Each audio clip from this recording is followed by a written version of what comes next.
ഡൽഹിയിൽ നടക്കുന്ന വിദ്യാർത്ഥി സംഘടനകളുടെ സമരത്തിന് ഐക്യദാർഢ്യം പ്രഖ്യാപിച്ചെത്തിയ പ്രതിപക്ഷ നേതാവ് രാഹുൽ ഗാന്ധിയെയും നേതാക്കളെയും അറസ്റ്റ് ചെയ്തതിൽ പ്രതിഷേധിച്ച് കോൺഗ്രസ് എരുമപ്പെട്ടി മണ്ഡലം കമ്മിറ്റി പ്രതിഷേധ പ്രകടനം നടത്തി.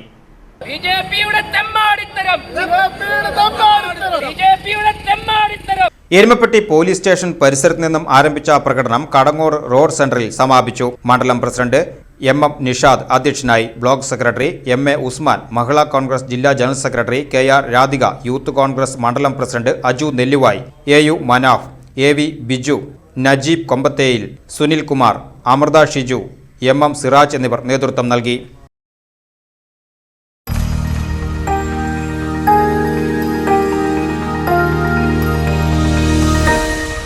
You are watching VCV News.